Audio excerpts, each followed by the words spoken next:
making sure that we cover this because Patrick, you asked about it on Tuesday. I said I needed to dive into it a little bit because I didn't have enough time then to cover it. So we're going to cover it now. This whole TikTok thing that's now being bought out by several people, including Oracle, Larry Ellison, Rupert Murdoch, the news media mogul, and the dude from Dell. Can't remember his first name. Something Dell. Says, here's what we know about who is buying TikTok's U.S. business. It says on Thursday, Trump said Larry Ellison and his company Oracle would be involved in a $14 billion, with a B, deal to buy TikTok's U.S. business. Billionaires Rupert Murdoch and Michael Dell would also play a role. Outside that group, a slew of other names have been reported as potentially being in the deal, including the private equity firm Silver Lake Management and MGX, a venture capital firm based in Abu Dhabi. So yeah, getting them involved too. Not sure how that's America first, but anyways. Trump and the consortium of TikTok U.S. owners would include 4 or 5 world-class investors, while Vice President J.D. Vance refers to the buyers as a blue-chip group of investors. Now, I know a lot of you who watch me here don't give a rip about TikTok. I don't either. I never understood the whole thing behind it, but I know a lot of you don't. But I just want to let you know TikTok is in like the top 5. Last I checked was like a year ago, so it's been a while. So don't quote me on this, but it's in the top 5 platforms that people get news. Yeah, that's dangerous, isn't it? People go into TikTok to get news. And so that's why this is so important. That's why this is important that they keep this going, because that is a rolling propaganda machine. Here in the United States, it's top 5 platform where people get news. So that should tell you something of why they think this is so important to own. It says Trump and the consortium of TikTok U.S. owners would include 4 or 5 world-class investors. J.D. Vance referred to the buyers as blue-chip investors. ByteDance, TikTok's current owner, is also expected to hold a minority stake below 20% and maximum allowed by divest or ban law that spurred TikTok's sales. Oracle, which currently works with TikTok on data security, is expected to take on a significant role in the business going forward. The company will audit the app's algorithm, which will be retrained and operated in the United States outside of ByteDance's control. Control the app's algorithm, says Carolyn Levitt. Well, it's fascinating because with this deal, Trump said, if I could make it 100% MAGA, I would. That's when he greenlit the TikTok deal. So that's fascinating. I wonder if that's going to have anything to do with it. There's also a video that just came out yesterday. Is it yesterday or on Thursday? One of those days. It just came out recently where it was a meeting of Netanyahu with a whole bunch of social media Israeli influencers. So American influencers who promote Israel stuff. And he was talking about how his whole goal is to make sure to get to flood TikTok and X in particular with pro-Israeli influence. So fascinating, especially since Larry Ellison, if people don't know, is actually Jewish, and he's one of the top 8 Jewish people who finance Israel's government, surveillance system, and military. So if you don't think that that's not going to play a part in things, I would say it will. Simple as that. So worth noting on that. So software giant Oracle will play a big role in TikTok US, Trump said. The company has been named as one of the 3 primary investors taking control of the US spinoff of TikTok, according to New York reports by CNBC, Reuters, and New York Times. Prior to the recent deal, Oracle was already working closely with TikTok's U.S. data security division. Oracle has stored American TikTok users' data since 2023 as a safeguard for potential data leaks. This is why this is such an easy transition and purchase for them, is because Oracle has already been doing this with TikTok since 2023.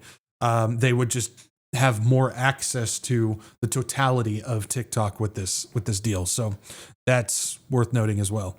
It says Oracle will also audit the social media's platform algorithm. Larry Ellison, who doubled his wealth this year and estimated to be the world's 2nd richest person, He hit the number 1 there for a period of time and then dropped back down to 2. Is the chairman and co-founder of Oracle and longtime Trump ally, and Oracle didn't respond. Plus, you have Rupert Murdoch. This is always fun. It's not clear exactly how Rupert Murdoch, the conservative media mogul with a multi-billion-dollar empire, will be involved in TikTok's deal. Murdoch Empire includes media assets like Fox, the New York Post, and Wall Street Journal. It's always hilarious when you see people who watch and endorse Fox News, but then call out the Wall Street Journal for being leftist.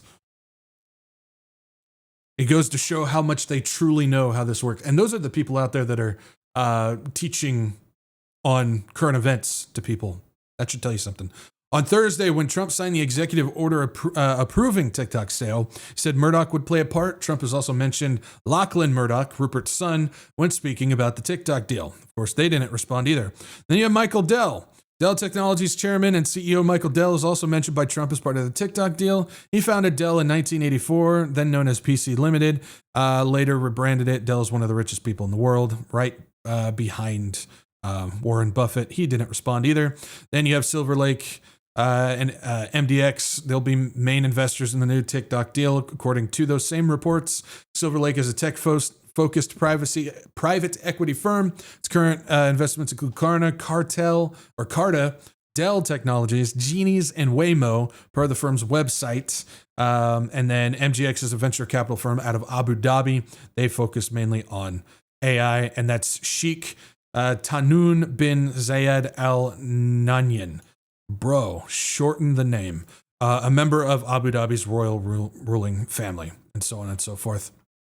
I want to point this out too, because this is worth mentioning. Pro-Trump billionaires are consolidating media control, which we seem to be seeing that happen right now. This is Larry Ellison, founder of the software firm Oracle, is the second richest billionaire both in the United States and the world, and for a brief moment was number 1. We went over that as well. There's some stuff that we don't necessarily need to go over because they're just talking about how much money these people have. This is right here. But owning a big chunk of the United States' leading short-form video platform is not Ellison's only claim to being a media mogul. Eyeing the corporate media throne, you can almost hear Ellison channeling Seinfeld's Frank Costanza, confronted with with the daunting prospect of competing in computer sales against IBM and Microsoft, saying, "I got a secret weapon, and it's his son." Larry Ellison's son, David Ellison, who was born into the kind of riches most can barely dream of, is the CEO of Skydance, which recently merged with Paramount, giving him control over CBS. So Larry Ellison, owner of Oracle, who's going to be taking control of TikTok, his son also owns Paramount and CBS. David's contributions tend more toward the Democratic establishment, but if his father's politics that seem to be reshaping the newly bought network, CBS shifts to appease the right under the new owner, and so on and so forth. And then you have Barry Weiss, who's nearing a top role at CBS News, which left-leaning staffers at the network fret could amount to dropping a grenade into the newsroom. It added that the network is weighing naming Weiss editor-in-chief or co-president of the network, and that Ellison is looking to buy her news site, The Free Press. So this would then give him, Larry Ellison, control of the Free Press on top of everything that Skydance, his son, controls at that point as well. There's basically what we're seeing right now is a consolidation of all the media companies getting shuffled even smaller than it already is right now. Keep in mind, there's 5 companies that pretty much own all of the media that we have. And so right now, it's now starting to shift even more, consolidate even more to a smaller group of billionaires that are all wrapped up in the Trump administration. So it's definitely worth noting on that. Let's see here. The Ellison father and son duo are now looking to buy Warner Brothers Discovery, which carries with it CNN, creating the unprecedented level of media consolidation. While the Post said that such a purchase would be difficult because Warner Brothers has a market cap of around $38 billion, that might not matter. Larry Ellison's net worth leaped by $100 billion following Oracle's latest blowout earnings report. He He's closing in on being the richest dude in the world with a net worth of more than $370 billion. So they're looking to get Warner Bros. Discovery and CNN as well. CNN reports 1.8 million viewers, which I don't know how they have that many people, but okay. And CBS reports an average total audience of 1.4 million viewers for a combined 3.2. So they would have full control of those companies as well. The CNN-CBS combo would reach far more American through online news. Keep in mind, add on TikTok, which is the top five platform for news that people get, where people get their news anyways. So you have all of that, all under the control of Larry Ellison and so on and so forth. I hope you guys are getting it. I know there's a lot of information and a lot of stuff that I'm just kind of throwing at you on that, but I hope you guys are understanding how this not only data collection, but propaganda machine are all being folded under one individual group of very, very small billionaires. Then we have this as well. Oracle's role as protector of TikTok data panned as rehash of earlier plan. So it talks about how TikTok is going to be under the Oracle group. It says Oracle's playing a very big part. Oracle really understands this. Trump said that the Oval Office this week, so I think that it's going to be very well protected. Pay attention, because this is the big one. This is what I want you guys to hear. White House trade advisor Peter Navarro said on Friday that Oracle would function as the great firewall of America. Does anybody know what the great firewall is? Not too many people do. I'd be surprised, but Peter Navarro, who's the White House trade advisor, said when Oracle takes control of TikTok, it would be the great firewall of America. Great Firewall, regulatory and technological system of internet control used by the Chinese government to monitor, filter, or block internet-based content for users within the country. The Great Firewall was deployed to selectively separate Chinese cyberspace from the outside world and to prevent Chinese citizens from accessing information that the government has deemed detrimental or potentially destabilizing to the country's interests.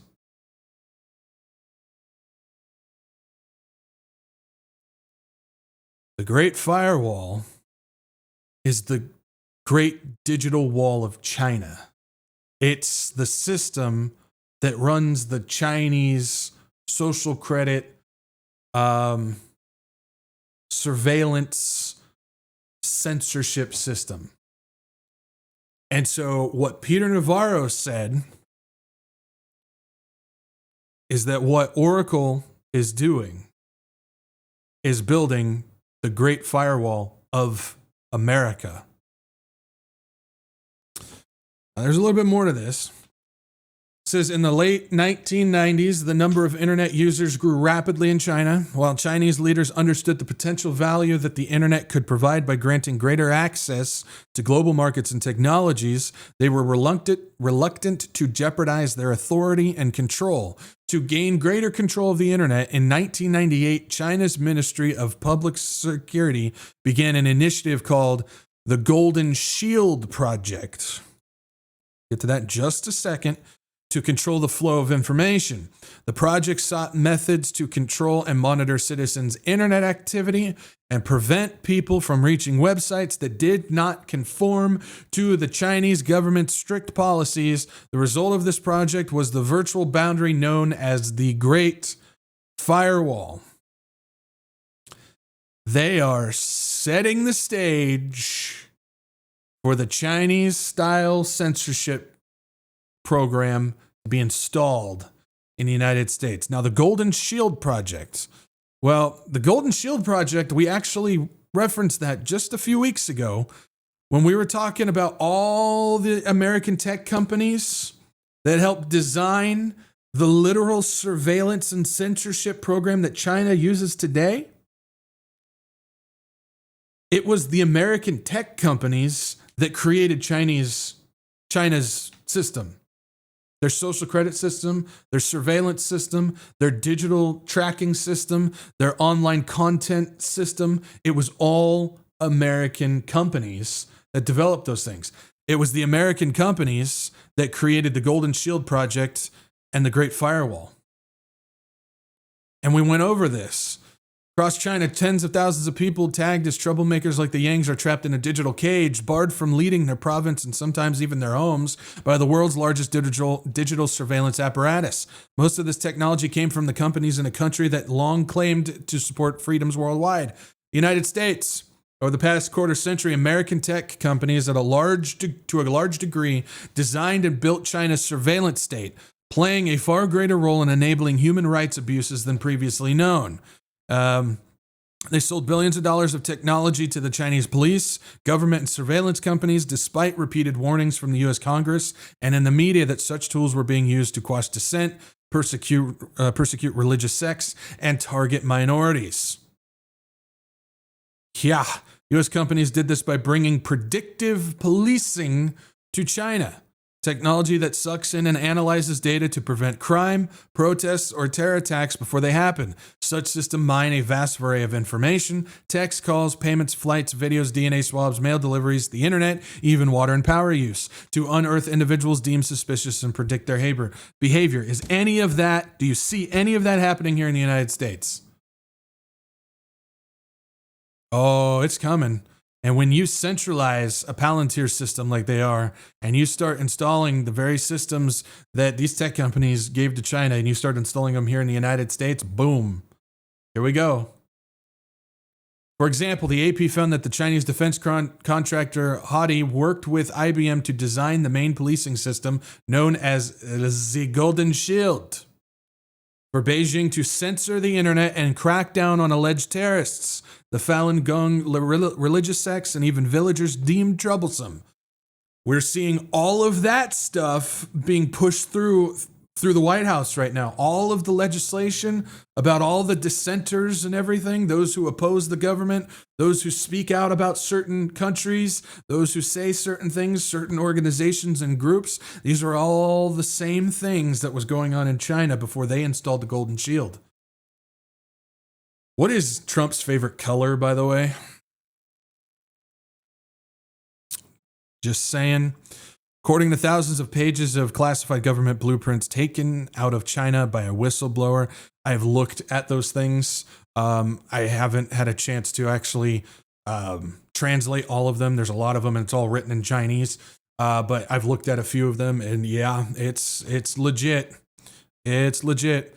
Across China, surveillance systems track blacklisted key persons whose movements are restricted and monitored. In Xinjiang, administrators logged people as high, medium, or low risk, often according to 100-point scores with deductions for factors like growing a beard, being 15 to 55 years old, or just being a Uyghur, however.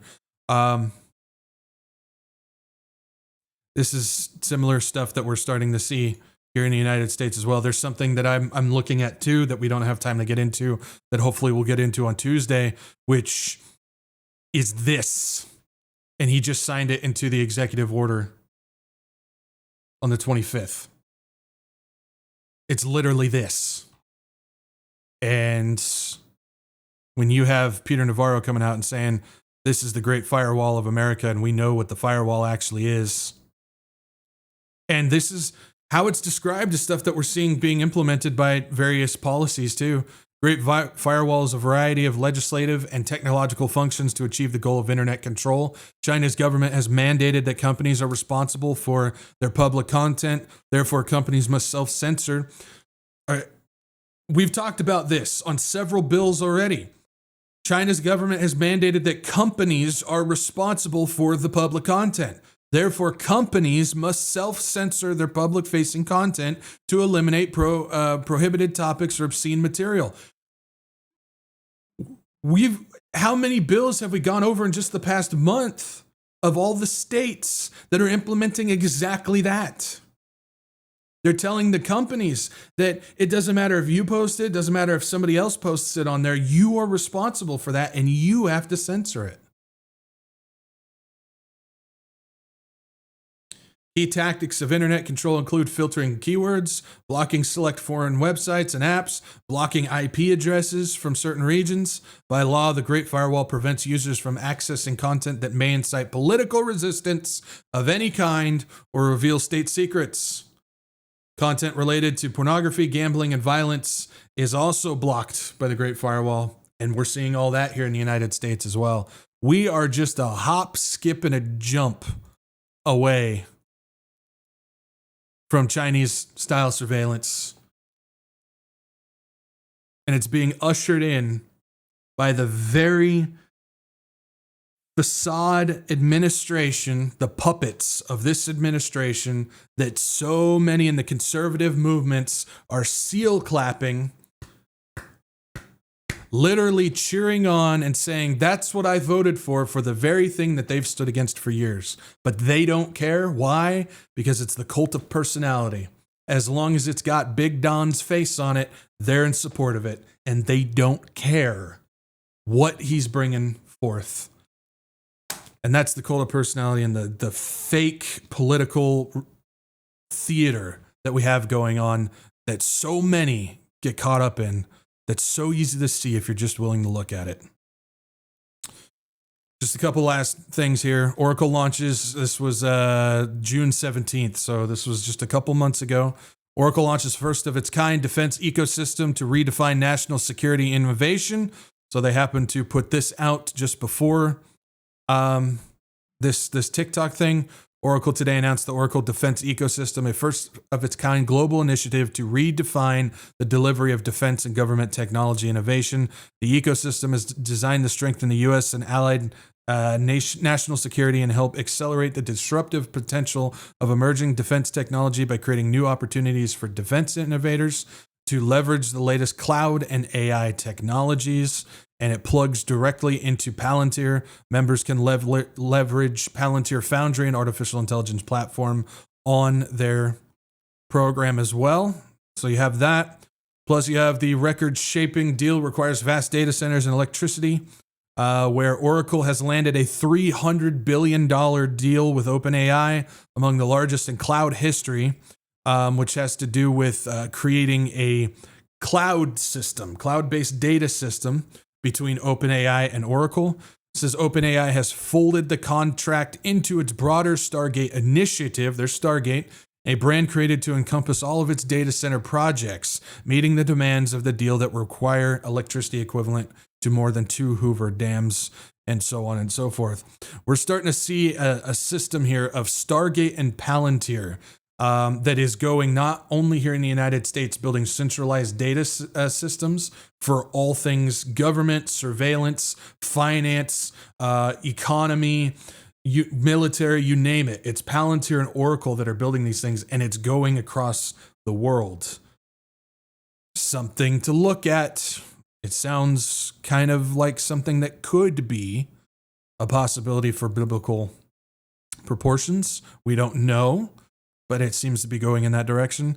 Plus, you have this. Meta and talks to sign a $20 billion Oracle Cloud deal as well. This is on top of the OpenAI deal and TikTok, and so on and so forth. So this has to do with Meta now getting involved with the Oracle Cloud system as well.